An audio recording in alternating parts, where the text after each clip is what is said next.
खबर बिहार के लौरिया प्रखंड से है, जहां पर लोक जनशक्ति पार्टी के अध्यक्ष तथा लोकसभा सांसद चिराग पासवान ने लौरिया प्रखंड के देवरुआ देवराज में जहरीली शराब से पीड़ित परिवारों से मिले तथा उनको सांत्वना दी। कहा कि हम हमेशा आपके साथ हैं। आपको जानकारी दी कि शराब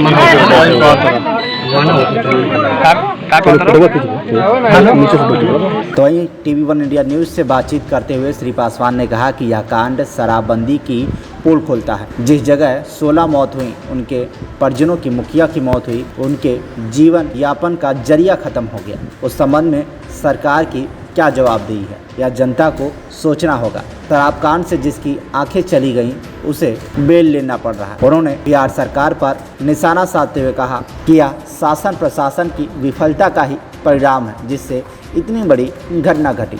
आम सर दिखता है, सब प्रशासन की जानकारी में दिखता है, लेकिन प्रशासन को कोई शक नहीं उठा सकता। इसमें लेते हैं, सारा मिली भगत रहता है।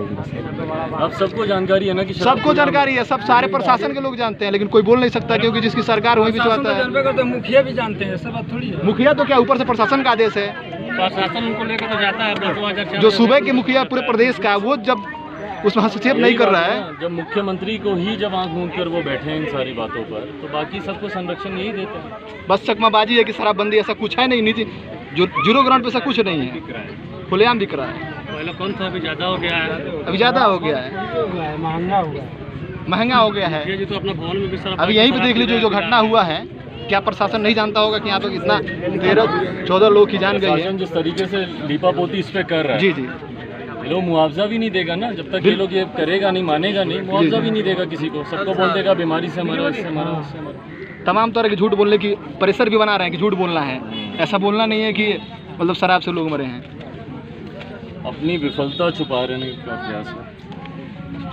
चिराग पासवान ने सभी मृत परिवारों को 10 लाख मुआवजा तथा पीड़ित परिवारों को रोजगार हेतु सरकारी सहायता उपलब्ध कराने की मांग की है। तो वहीं आशीर्वाद यात्रा के चरण में ही उनका चंपारण आगमन हुआ तथा जहरीली शराब से हुई मौत से पीड़ित परिवारों से भेंट की थी। चिराग पासवान ने बताया कि शराबबंदी अभियान कहीं भी सफल नहीं है, दिखती कहीं नहीं है, लेकिन मिलती सब जगह है। उन्होंने सरकार पर भी जमकर निशाना साधा और कहा कि भ्रष्टाचार लगातार बढ़ता ही जा रहा है, सरकार का पैसा लूटा जा रहा है और इस पर रोक लगनी चाहिए। उन्होंने कहा कि हर मुद्दे पर मौजूदा राज्य सरकार विफल होती जा रही है, हर ऑफिस में बिना चढ़ावा का कोई काम नहीं होता। वहीं मुख्यमंत्री से यह सवाल भी किया कि सड़क मार्ग से जनता का दर्द जानने क्यों नहीं गए। बाढ़ की विभीषिका झेल रहे जनता का कोई सहयोग नहीं मिला, यह भी उन्होंने आरोप लगाया। साथ ही कहा कि धान और गन्ना की फसल भी काफ़ी नुकसान हुई है, इसका मुआवजा भी सरकार को देना चाहिए। चिराग पासवान ने कहा कि जनता के दुख को सुना नहीं जाना भी बहुत ही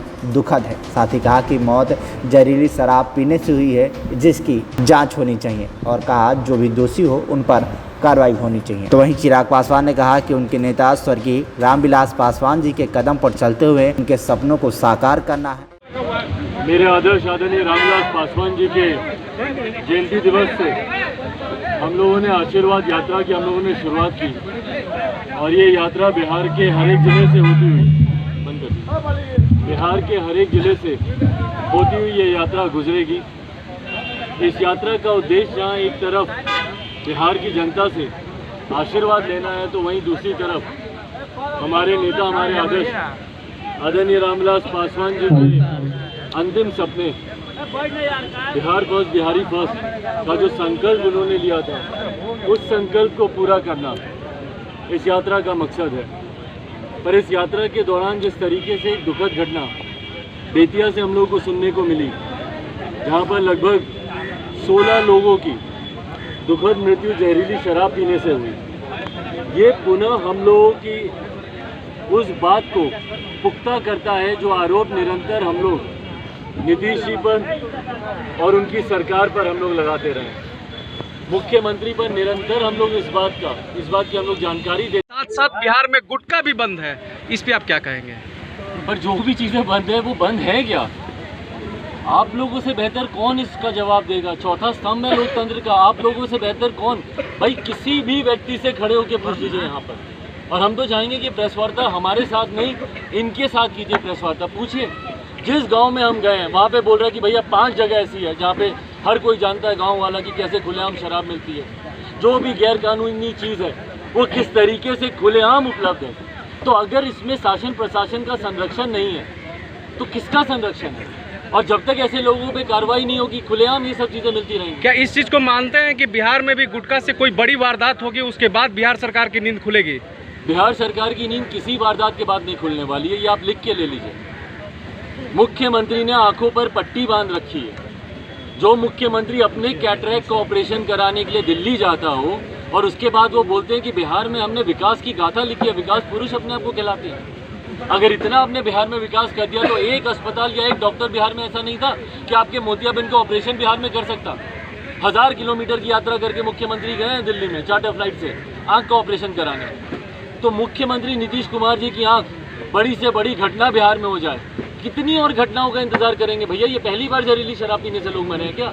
आए दिन ये घटनाएं हो रही हैं, आए दिन अपराधियों का मनोबल बढ़ रहा है। लूट की हो, अपहरण की हो, डकैती की हो, बाढ़ से लोग मर रहे हो, किस चीज़ से नहीं? कौन सी घटना, कौन सा दिन ऐसा है जब बिहार राष्ट्रीय स्तर पर सुर्खियाँ नहीं बनाता सिर्फ और सिर्फ गलत कारणों से? बाढ़ से डूबने की वजह से हो, अपराध की वजह से हो, कौन सा दिन ऐसा है? उसके बाद जब मुख्यमंत्री राज्य सरकार की नींद नहीं खुलती और उसके बाद वो अपनी उपलब्धियाँ गिनाते नहीं थकते। किसको नहीं पता कि भैया 7 निश्चय बिहार की सबसे बड़ी भ्रष्टाचार की योजना है? हर कोई जानता है। सबसे बड़ी विफल योजना है नल जल योजना में जितना बड़ा घोटाला हुआ, ये क्या बोलते हैं, जो नली गली में जितने बड़े घोटाले हुए, आज हालत देख लीजिए, सड़कें खुदी पड़ी हैं बिहार की, कहीं पे पाइप फटे हुए हैं पानी के, कहीं पे टैंकियां फटी पड़ी हैं। क्या ये सब प्रशासन को नहीं दिखता? बिना घूस दिए हुए एक काम मुझे कोई व्यक्ति बता दे, क्या एक सरकारी काम होता है बिना घूस दिए हुए? और फिर शासन प्रशासन, मुख्यमंत्री उनकी तारीफ करते नहीं थकते। तो जो मुख्यमंत्री भाई अगर कोई सोने का ढोंग कर रहा हो, आप उसको नहीं उठा सकते नींद से। जो सोया हो उसी को आप उठा सकते हैं। ऐसी घटनाएं उस व्यक्ति को विचलित कर सकती हैं जिसकी जानकारी में नहीं हो, बट जो जानकारी होने के बावजूद आंख मूंद कर बैठा हो उसको ये बातें विचलित नहीं करेंगी। इससे बड़ी घटनाएं होंगी और उसके बावजूद भी मुख्यमंत्री अपने हवा महल में खामोश बैठे रहेंगे। सर, दलित समाज को लोजपा का एक मजबूत स्तंभ माना जाता है की सही तस्वीर, कम से कम शासन प्रशासन की पोल खोलने वाली ये तस्वीर सामने आए, ताकि बिहार की जनता भी जागरूक हो कि मुख्यमंत्री जो आंख मूंद कर बैठे हैं, कम से कम वो ऐसी तस्वीरों को देखकर विचलित हो और उसके ऊपर कार्रवाई करें और जो पीड़ित परिवार है उनको कम से कम उचित मुआवजा दें। अब इसके अलावा हम लोगों ने मांग की है कि वो इसकी जाँच करवाएं कि भैया शराबबंदी कानून पूरी तरीके से बिहार राज्य में विफल है। सबसे बड़ी नाकामी मौजूदा मुख्यमंत्री नीतीश कुमार जी और उनकी सरकार की ये शराबबंदी कानून है और उसका सबसे बड़ा उदाहरण और दुखद उदाहरण जिस तरीके से 16 लोगों की जहरीली शराब पीने से उनकी मृत्यु हुई, अपने में दर्शाता है कि किस तरीके से आज की तारीख में भी, और ये ओपन सीक्रेट है, ये कोई छुपी हुई बात नहीं है, बिहार का शायद ही कोई ऐसा गांव होगा जहां पर शराब खुलेआम ना मिल रही हो। और इस बात को हम लोगों ने बिहार विधानसभा के चुनाव में भी हम लोगों ने बार बार इस बात को उठाया था कि भैया ना सिर्फ शराब खुलेआम मिल रही है बल्कि अब तो शराब की घर में होम डिलीवरी तक हो रही है। तो किस बात का शराबबंदी कानून आपने बनाया हुआ है जहां एक तरफ तस्करों को संरक्षण मिल रहा है, शराब की तस्करी हो रही है? तो मुख्यमंत्री इस बात का जवाब दें कि भैया क्या आपकी जानकारी में ये सब हो रहा है, कि क्या आपके संरक्षण में ये सब हो रहा है, या फिर आपके अधिकारी शासन प्रशासन के तंत्र के लोग आपके काबू से बाहर हैं कि वो आपकी इस महत्वाकांक्षी जो आपने कानून बनाया उसको वो धरातल पर नहीं उतार पा रहे। कारण जो भी हो, जवाबदेही मुख्यमंत्री की बनती है। या तो उनका संरक्षण शासन प्रशासन को मिल रहा है या फिर शासन प्रशासन इतना बेलगाम हो गया है कि मुख्यमंत्री के कानून बनाने के बावजूद उसको वो अमल में नहीं ला पा रहे। इस बात की जवाबदेही मुख्यमंत्री नीतीश कुमार जी की बनती है। वो निकले अपने, जो उन्होंने हवा महल अपना बना रखा है जहाँ से उनको लगता है कि भैया बिहार में सब बहुत बढ़िया चल रहा है। क्यों? क्योंकि वो सिर्फ हवाई दौरा करते हैं। आखिरी बार मुख्यमंत्री नीतीश कुमार कब सड़क मार्ग से बिहार के कोने कोने में गए थे ये किसी को नहीं याद होगा। आखिरी बार मुख्यमंत्री नीतीश कुमार जी कब जनता के, अपने यहाँ तो जनता का दरबार लगाते हैं, पर खुद कब जनता के दरबार में गए ये किसी को नहीं याद होगा। कब उन्होंने आखिरी बार चुनाव लड़ा, कब वो जनता के बीच गए? चुनाव प्रचार के दौरान भी सिर्फ हेलीकॉप्टर से जाएंगे एक जगह दूसरी जगह, वहाँ पर सभा के दरवाजे से हेलीकॉप्टर बीच में नहीं जाएंगे जब तक आप जनता से मिलेंगे नहीं। बिहार और बिहारियों की बदहाली की आपको जानकारी नहीं मिलेगी। सड़कों की हालत देखिए, बाढ़ का समय है, हर साल इसी तरीके से बिहार बाढ़ में डूब। बिहार का आधा हिस्सा जहाँ बाढ़ से प्रभावित रहता है, वही आधा हिस्सा सुखाड़ से प्रभावित रहता है। निरंतरता में हम लोगों ने बिहार फर्स्ट, बिहारी फर्स्ट के माध्यम से मुख्यमंत्री को सुझाव दिया कि नदियों को जोड़ने की योजना पर काम करें, कार्रवाई करें ऐसे लोगों पे जो तटबंध बनाते हैं और अगली बरसात से पहले वो तटबंध टूट जाता है। क्या ये भ्रष्टाचार नहीं है? क्यों बर्बाद होता है बिहार सरकार का वो पैसा हर साल तटबंध बनाने में, जब वो एक साल तक नहीं टिकता, अगली बरसात से पहले वो टूट जाता है। पर इन बातों की जानकारी मुख्यमंत्री को होगी कैसे जब तक वो बाहर नहीं निकलेंगे। कोरोना काल हो, बाढ़ का समय हो, कोई बिहार में विपदा हो, ये तमाम घटनाएं ले लीजिए, जितनी ऐसी घटनाएं होती हैं, एक बार मुख्यमंत्री पीड़ित परिवारों से आकर नहीं मिलते। तो जब तक आप मिलेंगे नहीं, जब तक आप मिलेंगे नहीं, जब तक आप जनता के बीच आप जाएंगे नहीं, तो आपको जानकारी कैसे होगी कि हुआ कैसे। यही अधिकारी लिपापोती करके दे देंगे कि नहीं भैया कोई जहरीली शराब से नहीं मरा, कोई बीमारी से मरा, कोई हार्ट अटैक से मरा, यही सब लिख के दे देंगे। आप बोलेंगे कि नहीं बिहार में शराबबंदी कानून बड़ी खूबसूरती से चल रहा है। तो अगर जहरीली शराब से नहीं मरा तो एक व्यक्ति जो बचा है, जिसकी आँख खराब हो गई, आँख की रोशनी चली गई है, तो उस पर आप क्यों, उसको क्यों बेल लेनी पड़ी, उस पर क्यों आप कानूनी कार्रवाई कर रहे हैं कि भाई इसने शराब पी। एक व्यक्ति जो बच गया उसको बेल लेनी पड़ रही है कि उसने शराब पी, और जो बाकी मरे हैं उसको आप बोल रहे हैं कि उन लोगों ने शराब नहीं पी। और जब तक आप इस बात को कबूल नहीं करेंगे, पीड़ित परिवारों को मुआवजा नहीं मिलेगा। मांग करती है लोक जनशक्ति पार्टी बिहार सरकार से कि पीड़ित परिवार को 10 लाख रुपए का मुआवजा दिया जाए। भाई उनके परिवार की हालत देखिए, कई परिवार ऐसे हैं जहाँ पे कमाने वाला एक व्यक्ति था, छोटे छोटे बच्चे, अभी मैं जिनसे मिल के आ रहा हूँ, उनकी सबसे बड़ी बिटिया की उम्र मुझे लगता है 7 से 8 साल होगी, और उसके बाद 4-5 बच्चे और हैं। तो सोचिए इन परिवारों का पालन पोषण कैसे होगा। मुआवजा देंगे नहीं, क्यों? क्योंकि आप कबूलेंगे नहीं कि आपकी गलती है, प्रशासन की गलती है, और ये लिपापोती होती रहेगी। और इसी तरीके से निरंतर बिहार बदहाली की कगार पर जाता रहा है। 15 साल से जो हमारे प्रदेश के मुख्यमंत्री हैं, वो 15 साल से सिर्फ अपने हवा महल में बैठे हैं, अपने उड़न खटोले से उठते हैं और देखते हैं ऊपर से और बोलते हैं कि भाई बिहार में सब अच्छा चल रहा है। जाइए ना उन जो बाढ़ की वजह से जो विस्थापित हुए हैं, जिनको हाईवे पे जाकर रहना पड़ रहा है, ना शौचालय की व्यवस्था है वहाँ पर, ना खाने पीने की व्यवस्था है वहाँ पर, टेंट लगाकर। और ये हर साल का दृश्य है, हर साल का दृश्य है। अगले साल भी कोई ब्रेकिंग न्यूज़ नहीं है, अगले साल मैं आपको लिख के देता हूँ कि ठीक इसी समय इसी तरीके की तस्वीरें हम लोग को देखने को मिलेंगी। पर मुख्यमंत्री आँख कान बंद करके बैठे। इसीलिए आप उदाहरण देंगे कि भैया क्यों उपेक्षा की रही है। दलित नेता हैं जिन्हें आपके कार्यक्रम की सूचना नहीं, किन्हें नहीं थी बताया ना मुझे जानकारी इससे है क्या जी जी नहीं सर, नहीं आप मुझे जानकारी देना। देखिए इस तरीके से बिना किसी उसके अगर तथ्यों के अगर आप इस तरीके से अगर आप बोलेंगे, और मैं पुनः दोहराता हूँ, लोक जनशक्ति पार्टी और खासतौर पर चिराग पासवान आज की तारीख में 21वीं सदी का पढ़ा लिखा लड़का हूँ, और मैंने बार बार मैंने इस बात को बोला है, जात पात धर्म मजहब से उठकर मेरी सोच। पंचायत भवन में बैठते और सरपंच खुद शांति बनाओ, अब मुखिया है तो उसको भी तो एक्शन लेना चाहिए, मगर वो खुद बेवड़ा है तो दूसरे क्या एक्शन लेगा।